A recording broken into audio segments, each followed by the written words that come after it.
Hallelujah. ನಮ್ಮ ಕರ್ತನಾದ ಯೇಸು ಕ್ರಿಸ್ತನ ನಾಮದಲ್ಲಿ ನಿಮ್ಮೆಲ್ಲರಿಗೂ ಶುಭಗಳು. ಚೆನ್ನಾಗಿದ್ದೀರಾ? ಎಚ್ಚರಗೊಂಡಿದ್ದೀರಾ? ಕಳೆದ ರಾತ್ರಿ ಪ್ರಶಾಂತವಾಗಿ ನಿದ್ರೆ ಮಾಡಿದ್ದೀರಾ? ಹೇಗಿದೆ ಈ ನೂತನ ವರ್ಷ? ಸಂತೋಷವಾಗಿ ಸಾಗುತ್ತಿದೆಯಾ? ದೇವರ ಸಹಾಯವನ್ನು, ದೇವರ ಜೊತೆ ಇರುವಿಕೆಯನ್ನು ಹೊಂದಿಕೊಳ್ಳುವುದಾದರೆ ನಾವು ಆನಂದಕರವಾಗಿರ್ತೇವೆ, ಎಲ್ಲ ವಿಷಯದಲ್ಲಿ ಅಭಿವೃದ್ಧಿಯಾಗ್ತೇವೆ. ಅದಕ್ಕಾಗಿಯೇ ದೇವರ ವಾಕ್ಯ ಧ್ಯಾನಿಸೋಣ. ಬನ್ನಿರಿ. ಪ್ರಾರ್ಥನೆ. ಪರಿಶುದ್ಧ ದೇವರೇ, ನಿಮಗೆ ವಂದನೆಗಳು. ಮತ್ತೊಂದು ದಿನ ನಮ್ಮ ಜೀವಿತದಲ್ಲಿ ಕೊಟ್ಟಿದ್ದೀರಿ. ನಿಮ್ಮನ್ನು ಸ್ತುತಿಸುವುದಕ್ಕಾಗಿ, ನಿಮ್ಮ ಮಾತು ಕೇಳುವುದಕ್ಕಾಗಿ, ನಿಮ್ಮೊಂದಿಗೆ ನಡೆಯುವುದಕ್ಕಾಗಿ, ನಿಮ್ಮ ಕಾರ್ಯಗಳನ್ನು, ನಿಮ್ಮ ಆಶ್ಚರ್ಯ ಕಾರ್ಯಗಳನ್ನೆಲ್ಲ ಯೋಚಿಸಿ ನಿಮ್ಮನ್ನು ಸ್ತುತಿಸುವುದಕ್ಕಾಗಿ ನಮ್ಮೆಲ್ಲರಿಗೂ ಕೃಪೆ ತೋರಿಸಿರಿ ಎಂದು ಕ್ರಿಸ್ತನ ನಾಮದಲ್ಲಿ ಬೇಡುತ್ತೇನೆ ತಂದೆಯೇ, ಆಮೇನ್. ದೇವರಿಗೆ ಸ್ತೋತ್ರ. ನಾವು ಎಷ್ಟು ದೊಡ್ಡ ದೇವರನ್ನು ಆರಾಧಿಸುತ್ತಿದ್ದೇವೆ, ಹಾಗೂ ನಾವು ನಂಬಿರುವ ದೇವರು ಎಷ್ಟು ದೊಡ್ಡ ದೇವರಾಗಿದ್ದಾರೆ ಎಂಬುದು ನಾವು ಮರೆಯಬಾರದು ಪ್ರಿಯರೇ. ಸಾಧಾರಣವಾಗಿ ನಮ್ಮ ಮನೆಯಲ್ಲಿರುವಂತಹ ಅಪ್ಪನಿಗಾಗಲಿ ಅಮ್ಮಳಿಗಾಗಲಿ ನಾವು ದಿನಾಲು ನೋಡ್ತಾ ಇರ್ತೇವೆ, ಸಡಿಲಾಗಿರ್ತೇವೆ. ನಮಗೆ ಏನೇ ಬೇಕಾದರೂ ಅವರಿಗೆ ಒತ್ತಾಯಪಡಿಸಿ ಪಡೆದುಕೊಳ್ತೇವೆ. ಇಲ್ಲವಾದರೆ ಮುನಿಸಿ ಅತ್ತು ಹೇಗಾದರೂ ಮಾಡಿ ನಮಗೆ ಬೇಕಾದದನ್ನು ಸಾಧಿಸ್ತೇವೆ. ದಿನಾಲು ತಂದೆಗೆ ನಾವು ನೋಡ್ತಾ ಇರುವಾಗ ನಮಗೆ ರೂಢಿಯಾಗ್ಬಿಡುತ್ತೆ. ಆದರೆ ನಮ್ಮ ತಂದೆ ಯಾರು ಎಂಬುದು ಯಾವಾಗ ಗೊತ್ತಾಗ್ತದೆ? ಒಬ್ಬ ಕಲೆಕ್ಟರ್ ಮಗಳಾಗಲಿ ಮಗನಾಗಲಿ ಅವರು ಮನೆಯಲ್ಲಿರುವಾಗ ಅವರಿಗೆ ಯಾರೂ ಭಯಪಡುವುದಿಲ್ಲ. ಆದರೆ ಅವರು ಯಾರು ಎಂದು ತಿಳಿದುಕೊಳ್ಬೇಕಾದ್ರೆ ಅವರು ಆಫೀಸ್ನಲ್ಲಿರುವಾಗ ನಿಮ್ಮ ಚಿಕ್ಕ ಮಗನು ಹೋಗಿದ್ದಾನೆ ಅಂದುಕೊಳ್ಳಿ, ಅಲ್ಲಿರುವ ಹಂಗಾಮ ಎಲ್ಲ ನೋಡ್ತಾನೆ ಅಂದುಕೊಳ್ಳಿ. ಅಲ್ಲಿರುವಂತಹ ಒಂದು ಅಸಿಸ್ಟೆಂಟ್ಸ್ ಆಗಿರ್ಬೋದು, ಜೊತೆಗಿರುವ IAS ಆಫೀಸರ್ ಆಗಲಿ, ಇಲ್ಲವೇ ಉನ್ನತ ಸ್ಥಿತಿಯಲ್ಲಿರುವ ಒಬ್ಬ ವ್ಯಕ್ತಿಯನ್ನು ನೋಡಿದಾಗ ಆಗ ಅವರ ತಂದೆ ಎಷ್ಟು ದೊಡ್ಡ ವ್ಯಕ್ತಿಯಾಗಿದ್ದಾನೆಂದು ಅರ್ಥ ಆಗುತ್ತೆ. ಹಾಗೆಯೇ ನಮ್ಮಲ್ಲಿಯೂ ಯೇಸು ಕ್ರಿಸ್ತನು ಬಹಳಷ್ಟು ಜನರಿಗೆ ರೂಢಿಯಾಗ್ಬಿಟ್ಟಿದ್ದಾರೆ. ನಮ್ಮ ಕರ್ತನಲ್ಲವೋ, ನಮ್ಮ ಯೇಸು ಅಲ್ಲವೋ, ಪ್ರೀತಿಸುವಾತನಲ್ಲವೋ, ನಾನು ಪ್ರಾರ್ಥಿಸಿದರೆ ಒದಗಿಸುತ್ತಾರಲ್ಲವೋ, ನಾನು ಅತ್ತರೆ ನನಗೆ ಆದರಿಸುತ್ತಾರಲ್ಲವೋ, ಕ್ಷಮಿಸುತ್ತಾರಲ್ಲವೋ ಎಂಬ ಹಗುರವಾದ ಭಾವನೆ ನಮ್ಮಲ್ಲಿ ಅನೇಕರಿಗಿದೆ. ಅದಕ್ಕಾಗಿಯೇ ನಾವು ಮೇಲಿಂದ ಮೇಲೆ ಬೈಬಲ್ ತೆರೆದು ಓದಬೇಕು. ಆಗಲೇ ನಮ್ಮ ದೇವರು ಎಷ್ಟು ದೊಡ್ಡ ದೇವರಾಗಿದ್ದಾರೆಂದು ನಾವು ತಿಳಿದುಕೊಳ್ಳುತ್ತೇವೆ. ಬೈಬಲ್ ಓದಿರಿ. ಸೃಷ್ಟಿ ಎಷ್ಟು ದೊಡ್ಡದಾಗಿದೆ ಎಂದು, ಸೃಷ್ಟಿಕರ್ತನು ಎಷ್ಟು ದೊಡ್ಡ ದೇವರೆಂದು, ಸೃಷ್ಟಿಸಲ್ಪಟ್ಟ ನಾವು ಎಷ್ಟು ಪ್ರತ್ಯೇಕವಾದವರಾಗಿದ್ದೇವೆ ಎಂಬುದು ಗ್ರಹಿಸಿಕೊಂಡಾಗ ನಾವು ದೇವರಿಗೆ ಇಷ್ಟಕರವಾಗಿ ಜೀವಿಸುವವರಾಗಿರ್ತೇವೆ. ಆತನ ಪ್ರಣಾಳಿಕೆ ಅರಿತುಕೊಳ್ತೇವೆ. ಆತನ ಹುದ್ದೆ ಎಂಥದೆಂದು ಗುರುತಿಸಿ ಆ ಸ್ಥಾನದಲ್ಲಿ ನಾವು ಜೀವಿಸಬೇಕೆಂಬ ಆಸೆಯುಳ್ಳವರಾಗಿರುತ್ತೇವೆ. ಆತನನ್ನು ಆರಾಧಿಸುವವರಾಗಿ ಘನಪಡಿಸುವುದಕ್ಕಾಗಿಯೂ ಅವಕಾಶ ಇರುತ್ತೆ. ಅದಕ್ಕಾಗಿ ದೇವರ ವಾಕ್ಯವನ್ನು ಓದಿರಿ, ಧ್ಯಾನಿಸಿರಿ. ಆಕಾಶ, ಮಹಾ ಆಕಾಶಗಳನ್ನು ಸೃಷ್ಟಿಸಿರುವ ಸೃಷ್ಟಿಕರ್ತ ನಿಮ್ಮನ್ನು ನನ್ನನ್ನು ಕೂಡ ಸೃಷ್ಟಿಸಿದ್ದಾರೆ. ದಾವೀದನು ಹೇಳಿದಾನಲ್ಲವೇ, ನೀನುಂಟು ಮಾಡಿದ ಸೂರ್ಯನನ್ನು ನುಡಿದಿರಲ್ಲವೇ, ದೇವರೇ ನೀನುಂಟು ಮಾಡಿರುವ ಚಂದ್ರ ನಕ್ಷತ್ರ ನೋಡುವಾಗ ಮನುಷ್ಯನನ್ನು ನೆನೆಸಿಕೊಂಡ್ರೆ ನಾನು ಎಷ್ಟರವನೋ ಅನ್ನುತ್ತಾನೆ. ನೀನು ಇಷ್ಟೊಂದು ದೊಡ್ಡ ಸೃಷ್ಟಿಯುಂಟು ಮಾಡಿದಾಗ ನನ್ನನ್ನು ಇಷ್ಟು ಚಿಕ್ಕವನನ್ನಾಗಿ ಮಾಡಿದೆ. ನಾವು ಸೃಷ್ಟಿಯೊಂದಿಗೆ ಹೋಲಿಸಿಕೊಂಡ್ರೆ ವಿ ಆರ್ ನಥಿಂಗ್ ಪ್ರಿಯರೇ. ಗ್ಯಾಲಕ್ಸಿ ಎಷ್ಟು ದೊಡ್ಡದಾಗಿದೆ ಗೊತ್ತಾ? ಆದರೆ ದೇವರು ನಮ್ಮ ಮೇಲೆ ದೃಷ್ಟಿ ಇಟ್ಟಿದ್ದಾರೆ. ನಮ್ಮನ್ನು ತನ್ನ ಆಕಾರದಲ್ಲಿ, ತನ್ನ ಸ್ವರೂಪದಲ್ಲಿ ಉಂಟು ಮಾಡಿಕೊಂಡಿದ್ದಾರೆ. ಅದಕ್ಕಾಗಿ ನಾವು ಕೃತಜ್ಞತೆಯುಳ್ಳವರಾಗಿರಬೇಕು. ಅದಕ್ಕಾಗಿಯೇ ದೇವರ ವಾಕ್ಯವನ್ನು ಧ್ಯಾನಿಸಿರಿ. ದೇವರ ಬಳಿಗೆ ಹೋಗಿ ಪ್ರಾರ್ಥಿಸುವಾಗ ಉನ್ನತ ವಿಷಯಗಳಿಗಾಗಿ ಬೇಡಿಕೊಳ್ಳುವುದನ್ನು ಕಲಿಯಬೇಕು. ಈ ದಿನ ನಾವು ನೋಡ್ತೇವೆ, ಬಹಳಷ್ಟು ಜನರ ಪ್ರಾರ್ಥನೆ ಸಂಕುಚಿತವಾಗಿದೆ. ಚಿಕ್ಕ ಚಿಕ್ಕ ವಿಷಯಗಳನ್ನೇ ಬೇಡಿಕೊಳ್ತಾರೆ. ಇನ್ನು ಕೆಲವರಿಗೆ ಏನು ಬೇಡಿಕೊಳ್ಳಬೇಕೆಂದು ಗೊತ್ತಿಲ್ಲ. ಆದರೆ ನಮ್ಮ ಕರ್ತನು, ಆತನಿಗೆ ಅಸಾಧ್ಯವಾದದ್ದು ಯಾವುದೊಂದು ಇಲ್ಲದೇ ಇರುವುದರಿಂದ ನಮ್ಮ ಮಾತು ಬಾಯಿಗೆ ಬರುವುದಕ್ಕಿಂತ ಮುಂಚೆಯೇ ಆತನಿಗೆ ಗೊತ್ತುಂಟು. ಯೋಚನೆ ನಮ್ಮ ಮನಸ್ಸೊಳಗೆ ಬರುವುದಕ್ಕಿಂತ ಮುಂಚೆ ಆತನಿಗೆ ಗೊತ್ತುಂಟು. ಆದುದರಿಂದ ನಮ್ಮ ಪ್ರಾರ್ಥನೆಯಲ್ಲಿರುವಂತಹ ಆ ಆಸೆ, ಆ ಒಂದು ಮೊರೆ, ಅದು ಇನ್ನೂ ವರ್ಡ್ಸ್ ಆಗುವುದಕ್ಕಿಂತ ಮುಂಚೆಯೇ, ಅದು ಇನ್ನೂ ಥಾಟ್ನಲ್ಲಿರುವಾಗಲೇ ನಿಮ್ಮ ಮನಸ್ಸನ್ನು ಅರಿತಿರುವ ದೇವರು ನಿಮ್ಮ ಮನಸ್ಸಿನ ಇಷ್ಟಾರ್ಥಗಳನ್ನೆಲ್ಲ ನೆರವೇರಿಸುತ್ತಾರೆ. ನಿಮ್ಮ ಕೋರಿಕೆಗಳ ಮೇರೆಗೆ ನಿಮಗೆ ಮಾಡುವನು. ಅಂದರೆ ನಾವು ಕೋರಿಕೊಂಡದ್ದು ₹5 ಆಗಿರುವುದಾದರೆ ₹5 ಕೊಡುವುದಿಲ್ಲ ಆತನು. ಒಮ್ಮೆ ನೋಡೋಣ ಬನ್ನಿ. ಎಫೆಸದವರಿಗೆ ಬರೆದ ಪತ್ರಿಕೆ 3ನೇ ಅಧ್ಯಾಯ 20ನೇ ವಚನ.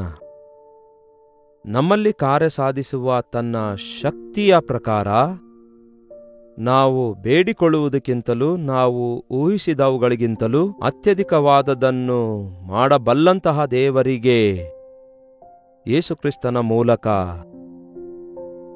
ಸಭೆಯಲ್ಲಿಯೂ ತಲತಲಾಂತರಕ್ಕೂ ಸದಾಕಾಲವೂ ಮಹಿಮೆಯುಂಟಾಗಲಿ. ನಮ್ಮೊಳಗೆ ಕಾರ್ಯ ಸಾಧಿಸುವಂತಹ ಆತನ ಶಕ್ತಿ, ಆತನು ವಾಕ್ಯದಿಂದ ಸಕಲ ಸೃಷ್ಟಿಯನ್ನೇ ಸೃಷ್ಟಿಸಿದ್ದಾರೆ.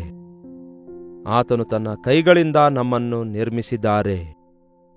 ಆತನು ಉಸಿರನ್ನು ಊದಿ ಜೀವಾತ್ಮಗಳನ್ನಾಗಿ ನಮ್ಮನ್ನು ಮಾರ್ಪಡಿಸಿದ್ದಾರೆ. ಆತನ ಶಕ್ತಿ ಎಷ್ಟು ದೊಡ್ಡದೆಂದು ಒಮ್ಮೆ ಆಲೋಚಿಸಿರಿ. ಆತನಲ್ಲಿ ಜೀವವಿದೆ. ಆತನು ನಿಜವಾಗ್ಲೂ ಜೀವಸ್ವರೂಪನಾಗಿದ್ದಾರೆ. ಆತನು ಪ್ರತಿಯೊಂದು ಜೀವಿಯನ್ನು ಜೀವಿಸುವಂತೆ ಮಾಡುವ ಆತನಾಗಿದ್ದಾರೆ.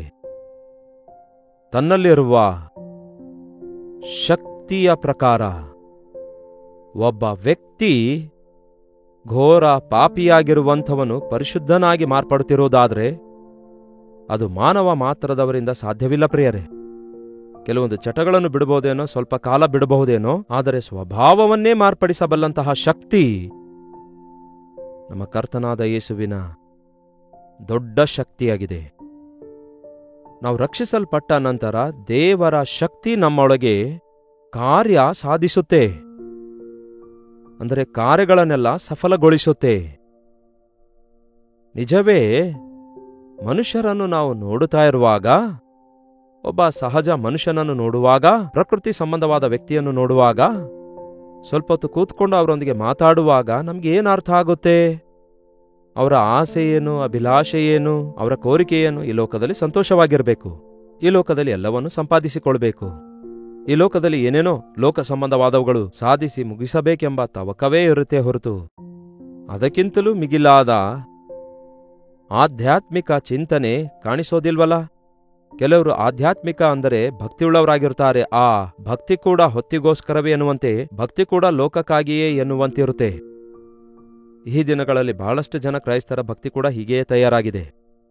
ಈ ಜೀವಿತ ಕಾಲಕ್ಕೆ ಮಾತ್ರ ನಾವು ದೇವರಲ್ಲಿ ಭಕ್ತಿಯುಳ್ಳವರಾಗಿ, ಇಹಲೋಕ ಸಂಬಂಧವಾದವುಗಳಿಗೋಸ್ಕರವೇ ನಾವು ಭಕ್ತಿಯುಳ್ಳವರಾಗಿರೋದಾದರೆ ಬೇರೆ ಮನುಷ್ಯರಿಗಿಂತಲೂ ದೌರ್ಭಾಗ್ಯರಾಗಿರುತ್ತೇವೆಂದು ಪೌಲನು ಹೇಳ್ತಾನೆ. ನಾವು ಯೇಸುವನ್ನು ನಂಬಿರೋದು ಬಂದಿರುವ ರೋಗ ಹೋಗುವುದಕ್ಕಾಗಿಯೋ, ಒಳ್ಳೆ ಆಹಾರ ದೊರಕುತ್ತದೆ ಎನ್ನುವುದಕ್ಕಾಗಿಯೋ, ಅಭಿವೃದ್ಧಿ ಉಂಟಾಗ್ತದೆ ಎನ್ನುವುದಕ್ಕಾಗಿಯೋ, ಮನೆ ಕಟ್ಕೊಳ್ತೇವೆ ಎನ್ನುವುದಕ್ಕಾಗಿಯೋ, ಮಕ್ಕಳಾಗ್ತಾರೆ ಎನ್ನುವುದಕ್ಕಾಗಿಯೋ ಈ ಲೋಕ ಸಂಬಂಧವಾಗಿಯೇ ಯೋಚಿಸ್ತೇವೆ. ದೇವರಲ್ಲಿ ಬಹಳ ದೊಡ್ಡ ಪ್ರಣಾಳಿಕೆಗಳಿವೆ. ನನ್ನನ್ನು ಆಶೀರ್ವದಿಸಿರಿ ದೇವರೇ ಎಂದು ಬೇಡಿಕೊಂಡಾಗ, ದೇವರೇ ನನ್ನ ಸಂಬಳವನ್ನು ಆಶೀರ್ವದಿಸಿರಿ, ನಮ್ಮ ಮಕ್ಕಳನ್ನು ಆಶೀರ್ವದಿಸಿರಿ, ನಮ್ಮ ಮನೆ ಆಶೀರ್ವದಿಸಿರಿ ಎಂದು ಹೇಳ್ತೇವೇನೋ. ಆದರೆ ಆತನು ಆಶೀರ್ವದಿಸುವುದಾದರೆ ಅದು ಎಂದೆಂದಿಗೂ ಆಶೀರ್ವಾದಕರವಾಗಿರೋದ್ರಿಂದ ನೀವು ಬೇಡಿಕೊಂಡಿರುವುದನ್ನು 100% ಪ್ರತಿಫಲ ಆತನು ನಿಮಗೆ ಕೊಡ್ತಾನೆ. ನಮ್ಮಲ್ಲಿ ಕಾರ್ಯ ಸಾಧಿಸುವ ಆತನ ಶಕ್ತಿಯ ಪ್ರಕಾರ ನಾವು ಬೇಡುವುದಕ್ಕಿಂತಲೂ ಮ್ಯಾಕ್ಸಿಮಮ್ ಏನ್ ಕೇಳ್ತೀರಿ ಹೇಳ್ರಿ ದೇವರಿಗೆ? ಅಷ್ಟಕ್ಕೂ ಮ್ಯಾಕ್ಸಿಮಮ್ ನಿಮ್ಗೆ ಏನ್ ಬೇಕು ದೇವರಿಗೆ ಕೇಳ್ರಿ ಅಂದ್ರೆ ಏನ್ ಕೇಳ್ತೀರಿ ಹೇಳ್ರಿ? ಅದೇನೋ ಆಸ್ತಿ ಪಾಸ್ತಿಗಳು ಇವೆಲ್ಲ ಒಂದೇ ಕ್ಯಾಟಗರಿಯಾಗಿವೆ. ನೀವೇನೇ ಬೇಡಿಕೊಂಡ್ರೂ ಕೂಡ ಅವೆಲ್ಲ ಭೂ ಸಂಬಂಧವಾದವುಗಳಾಗಿವೆ. ಏನ್ ಬೇಡಿಕೊಳ್ತೀರಿ? ದಾವೀದನಂತಹ ರಾಜನು ಹೇಳ್ತಾನೆ, ನಾನು ದೇವರ ಬಳಿಯಲ್ಲಿ ಒಂದೇ ವರ ಕೇಳಿದ್ದೇನೆ, ಅದನ್ನೇ ಹುಡುಕುತ್ತೇನೆ ಅನ್ನುತ್ತಾನೆ. ಅದೇನಂತೆ? ದೇವರ ಪ್ರಸನ್ನತೆಯಲ್ಲಿ ಕೂತ್ಕೊಳ್ಳೋದು. ನನ್ನ ಜೀವಿತ ಕಾಲವೆಲ್ಲ ಆತನನ್ನೇ ನೋಡ್ತಾ ಕೂತ್ಕೊಳ್ಬೇಕೆಂಬ ಆಸೆ ಇದೆ ಅನ್ನುತ್ತಾನೆ. ಜೀವಿತ ಕಾಲವೆಲ್ಲ ಅಂದ್ರೆ ಈ ಲೋಕದಲ್ಲಿ ಬದುಕುವ 70 ವರ್ಷ 80 ವರ್ಷ ಅಲ್ಲ ಪ್ರಿಯರೇ. ಮಣ್ಣಾಗಿರುವುದು ಮಣ್ಣಿನೊಳಗೆ ಸೇರಿದಾಗ ಆತ್ಮ ದೇವರ ಬಳಿಗೆ ಹೋಗುತ್ತೆ. ಅಂದರೆ ನಾವು ನಿರಂತರ ಜೀವಿಸುತ್ತೇವೆ, ಆತ್ಮಕ್ಕೆ ಸಾವಿಲ್ಲ. ಸೊ ನಮ್ಮ ಆತ್ಮ ದೇವರಲ್ಲಿ ಆನಂದಿಸುವ ಹಾಗೆ ಆ ಪರಲೋಕ ರಾಜ್ಯದಲ್ಲಿ ಆತನ ಮುಖದರ್ಶನದಲ್ಲಿ ಯುಗ ಯುಗಗಳವರೆಗೂ ತಲತಲಾಂತರಗಳವರೆಗೂ ಇರಬೇಕೆಂಬ ಆಸೆ ಇರಬೇಕು. ಯಾವುದೇ ಮನುಷ್ಯನಾಗಲಿ ಈ ಲೋಕದಲ್ಲಿ ಪರಲೋಕಕ್ಕೆ ಟಿಕೆಟ್ ಕೊಡಬಲ್ಲನು, ಮಾರಬಲ್ಲನು, ಕೊಂಡುಕೊಳ್ಳಬಲ್ಲನು. ಪರಲೋಕ ರಾಜ್ಯ ಎನ್ನುವಂಥದ್ದು ದುಡ್ಡಿನಿಂದ ಸಂಪಾದಿಸುವಂಥದ್ದಲ್ಲ ಪ್ರಿಯರೇ. ಉಗ್ರತೆಯ ದಿನದಲ್ಲಿ ಆಸ್ತಿ ಅವಶ್ಯಕತೆಗೆ ಬರುವುದಿಲ್ಲವೆಂದು ದೇವರು ಹೇಳಿದ್ದಾರೆ. ನಾವು ಬೇಡಿದವುಗಳಿಗಿಂತಲೂ ಉನ್ನತವಾದವುಗಳನ್ನು ಆತನು ಕೊಡುತ್ತಾನೆ. ನೀವು ಜೀವ ಬೇಡಿಕೊಂಡ್ರೆ ಶಾಶ್ವತವಾದ ಜೀವ ಕೊಡುತ್ತಾನೆ. ನೀವು ಆನಂದ ಬೇಡಿಕೊಂಡ್ರೆ ನಿತ್ಯಾನಂದ ಆತನು ಕೊಡುತ್ತಾನೆ. ನಾವು ಬೇಡಿಕೊಂಡವುಗಳಿಗಿಂತಲೂ ಅತ್ಯಧಿಕವಾದದನ್ನು ಆತನು ಕೊಡ್ತಾರೆ. ಅಷ್ಟಕ್ಕೂ ಊಹಿಸಿದವುಗಳಿಗಿಂತಲೂ, ಬೇಡಿದವುಗಳಿಗಿಂತಲೂ, ನಾವು ಬೇಡಿದವುಗಳಿಗಿಂತಲೂ ದೇವರು ನಮಗೋಸ್ಕರ ಮಾಡುವ ಕಾರ್ಯಗಳ ಕುರಿತು ನಾವು ಊಹಿಸಲಿಕ್ಕಾಗೋದಿಲ್ಲ. ಆತನು ನಮಗೋಸ್ಕರ ಕೂಡಿಟ್ಟಿರುವ ಕಾರ್ಯಗಳು ಕಣ್ಣಿಗೆ ಕಾಣುವುದಿಲ್ಲ, ಕಿವಿಗೆ ಕೇಳಿಸುವುದಿಲ್ಲ, ಹೃದಯಕ್ಕೆ ಗೋಚರವಾಗುವುದಿಲ್ಲವೆಂದು ಕೂಡ ಬೈಬಲ್ ಹೇಳ್ತದೆ. ನಾವು ಊಹಿಸಲಾರದಂತಹ ಆಶೀರ್ವಾದಗಳು, ನಾವು ಊಹಿಸಲಾರದಂತಹ ಸ್ಥಾನಕ್ಕೆ ನಮ್ಮನ್ನು ಮೇಲೆ ಕೆತ್ತುವುದಕ್ಕೋಸ್ಕರ ದೇವರು ಆಸೆಯುಳ್ಳವರಾಗಿದ್ದಾರೆ. ತನ್ನ ಕಾರ್ಯ ಸಾಧಕ ಅಂದರೆ ಕ್ರಿಯೆ ಮಾಡುವಂತಹ ತನ್ನ ಒಂದು ಶಕ್ತಿ, ಅಂದರೆ ತನ್ನ ಕಾರ್ಯದ ಶಕ್ತಿ ನಮ್ಮೊಳಗೆ ಕ್ರಿಯೆ ಉಂಟು ಮಾಡುತ್ತೆ. ಆ ಒಂದು ಕಾರ್ಯ ನೆರವೇರಿಸುವುದಕ್ಕಾಗಿ ಒಬ್ಬ ಮಾನವನು, ಮಣ್ಣಿನಿಂದುಂಟು ಮಾಡಲ್ಪಟ್ಟ ಮಾನವನು ಕ್ರಿಸ್ತನಂತೆ ಮಾರ್ಪಡುತ್ತಿರುವುದಾದರೆ, ಕ್ರಿಸ್ತನ ಸಾರೂಪ್ಯಕ್ಕೆ ಮಾರ್ಪಡಿಸಲ್ಪಡುತ್ತಾ ಇರುವುದಾದರೆ ಅದು ಊಹಿಸ್ಲಿಕ್ಕಾಗುತ್ತೋ? ಒಬ್ಬ ಕೋಪಿಷ್ಠನಾದ ಮೋಶೆ ಬಹು ಸಾತ್ವಿಕನಾಗಿ ಮಾರ್ಪಟ್ಟಿರೋದಾದ್ರೆ, ಒಬ್ಬ ದುಡುಕುವ ಪೇತ್ರನಂಥವನು ದೇವರಿಗೋಸ್ಕರ ಪ್ರಾಣವನ್ನೇ ಕೊಡಬೇಕಾದ ರೀತಿಯಲ್ಲಿ ಸಾಹಸ ಮಾಡಿರೋದಾದರೆ, ರಕ್ತ ಸಾಕ್ಷಿಯಾಗಿ ಮರಣ ಹೊಂದಿರೋದಾದರೆ, ದೈವ ಸೇವಕನಾಗಿ ಅನೇಕ ಆತ್ಮಗಳನ್ನು ಸಂಪಾದಿಸಿರೋದಾದರೆ ಅದು ದೇವರ ಕಾರ್ಯವಲ್ಲವೋ? ಕ್ರೈಸ್ತರನ್ನೆಲ್ಲ ಹಿಂಸಿಸಿರುವ ಸೌಲನು, ಸಭೆಗಳನ್ನೇ ಚದರಿಸಿರುವ ಸೌಲನು ಸಭೆಗಳನ್ನು ಕಟ್ಟಿ ಆತ್ಮಗಳನ್ನು ಸಂಪಾದಿಸುವಂತಹ ಪೌಲನಾಗಿ ಮಾರ್ಪಟ್ಟಿರೋದಾದರೆ ಇದೆಲ್ಲ ಯಾರು ಊಹಿಸಲಿಕ್ಕಾಗುತ್ತೆ? ನಾವು ಬೇಡುವವುಗಳಿಗಿಂತಲೂ ಊಹಿಸುವವುಗಳಿಗಿಂತಲೂ ಅತ್ಯಧಿಕವಾದದನ್ನು ಮಾಡಬಲ್ಲಂತಹ ಶಕ್ತಿಯುಳ್ಳ ದೇವರಿಗೆ ಆತನ ಕಾರ್ಯದ ಶಕ್ತಿ ನಮ್ಮೊಳಗೆ ದೈವ ಶಕ್ತಿಯಾಗಿ ಮಾರ್ಪಟ್ಟು ಮಾನವ ಮಾತ್ರದವರಾಗಿರುವ ನಮ್ಮನ್ನು, ಮಣ್ಣಾಗಿರುವಂತಹ ನಮ್ಮನ್ನು, ಬರೀ ಮಣ್ಣಾಗಿರುವ ನಮ್ಮನ್ನು ಉನ್ನತವಾದ ಕಾರ್ಯಗಳನ್ನು ಮಾಡುವುದಕ್ಕಾಗಿ ದೇವರು ಉಪಯೋಗಿಸಿಕೊಳ್ತಾರೆ. ನಿಮಗೆ ಗೊತ್ತಾ, ನೀವು ದೇವರ ದೃಷ್ಟಿಯಲ್ಲಿ ಬಹಳ ಅಮೂಲ್ಯರಾಗಿದ್ದೀರಿ. ನೀವು ಯಾವತ್ತೋ ಪ್ರಾರ್ಥಿಸಿರ್ಬೋದು, ದೇವರೇ ನನ್ನನ್ನು ಆಶೀರ್ವದಿಸಿರಿ ಎಂದು. ಆತನು ಯಾವಾಗಲೂ ಆಶೀರ್ವದಿಸುತ್ತಲೇ ಇದ್ದಾನೆ. ನೀವು ಯಾವತ್ತೋ ಬೇಡಿಕೊಂಡಿದ್ದೀರಿ, ದೇವರೇ ನನಗೊಂದು ಚಿಕ್ಕ ವಾಹನ ಕೊಡಿರಿ ಎಂದು. ನಿಮಗೆ ಊಹಿಸಲಾರದಂತಹ ಉನ್ನತವಾದವುಗಳನ್ನು ಇಹಲೋಕದಲ್ಲಿಯೂ ಕೊಡ್ತಿದ್ದಾರೆ. ಅದಕ್ಕಿಂತಲೂ ಮಿಗಿಲಾದ ನಿತ್ಯ ಆನಂದವನ್ನು ದೇವರು ನಮಗೆ ಕೊಡ್ತಿದ್ದಾರೆ. ದೇವರಲ್ಲಿ ನಂಬಿಕೆ ಇಡಿರಿ, ಬೇಡಿಕೊಳ್ಳಿರಿ, ನಿಮಗೆ ದೊರೆಯುವುದು. ಬೇಡಿಕೊಳ್ಳುವಾಗ ಉನ್ನತವಾದವುಗಳಿಗೋಸ್ಕರ ಬೇಡಿಕೊಳ್ಳಿರಿ. ನೀವೊಬ್ಬ ಸಾಧಾರಣ ವ್ಯಕ್ತಿಯಾಗಿರಬಹುದು. ನೀವು ದೇವರಿಗೆ ಏನೊಂದು ದೊಡ್ಡ ಪ್ರಸಂಗ ಮಾಡುವ ಅಗತ್ಯವಿಲ್ಲ. ಪ್ರಾರ್ಥನೆ ಮಾಡುವಾಗ ಕೆಲವರು ಪ್ರಸಂಗ ಮಾಡ್ತಾ ಇರ್ತಾರೆ. ದೇವರೇ ನನ್ನನ್ನು ಉಪಯೋಗಿಸಿಕೊಳ್ಳಿರಿ ಅಂದು ನೋಡಿ ಎಂದು ಸುಮ್ಮನೆ ಪ್ರಾರ್ಥಿಸಿ ನೋಡಿ, ಹೇಗೆ ಉಪಯೋಗಿಸಿಕೊಳ್ತಾರೆ ಎಂದು ಊಹಿಸಲಾರದಂತಹ ರೀತಿಯಲ್ಲಿ ದೇವರು ನಿಮ್ಮನ್ನು ಉಪಯೋಗಿಸಿಕೊಳ್ತಾರೆ.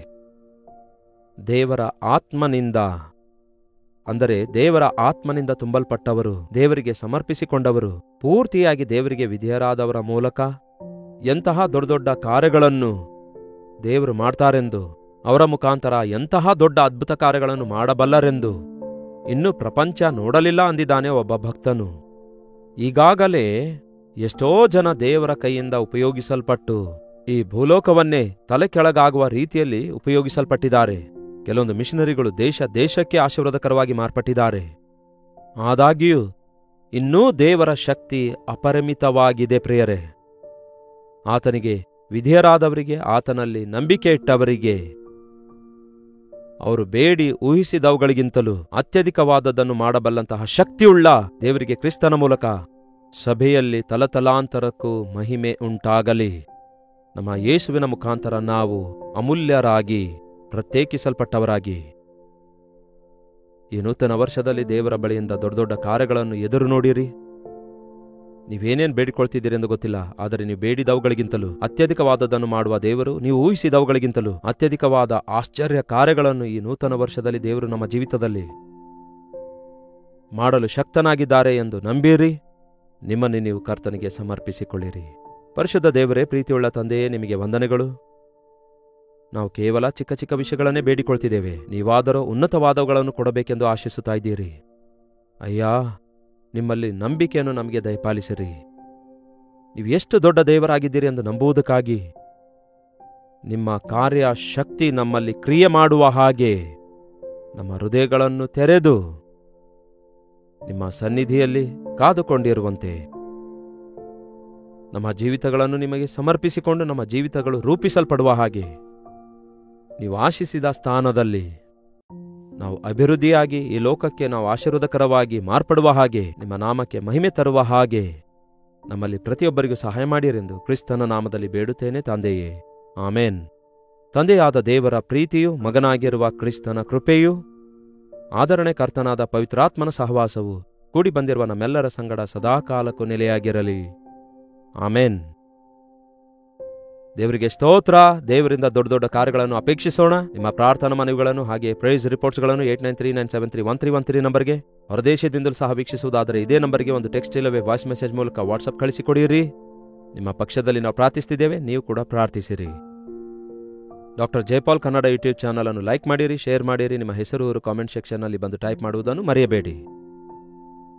ಈ ದಿನ ಶುಕ್ರವಾರವಲ್ಲವೋ ಉಪವಾಸ ಪ್ರಾರ್ಥನೆ ಇರುತ್ತೆ. ದಯಮಾಡಿ ನಿಮ್ಮ ಸಭೆಗಳಲ್ಲಿ ನಡೆಯುವಂತಹ ಉಪವಾಸ ಪ್ರಾರ್ಥನೆಗೆ ತಪ್ಪದೆ ಪಾಲ್ಗೊಳ್ಳಿರಿ. ದೇವ ಜನರೆಲ್ಲರೊಂದಿಗೆ ಸೇರಿ ಪ್ರಾರ್ಥಿಸಿರಿ. ದೇವರ ಆಶೀರ್ವಾದಗಳನ್ನು ಹೊಂದಿಕೊಳ್ಳಿರಿ. ಮತ್ತೆ ನಾಳೆ ಇದೇ ಅನುದಿನದ ಧ್ಯಾನ ಎಂಬ ಕಾರ್ಯಕ್ರಮದಲ್ಲಿ ಭೇಟಿಯಾಗೋಣ. ಅಲ್ಲಿವರೆಗೂ ದೇವರ ಮಹಾಕೃಪೆ ಸದಾಕಾಲಕ್ಕೂ ನಿಮ್ಮೆಲ್ಲರೊಂದಿಗಿರಲಿ.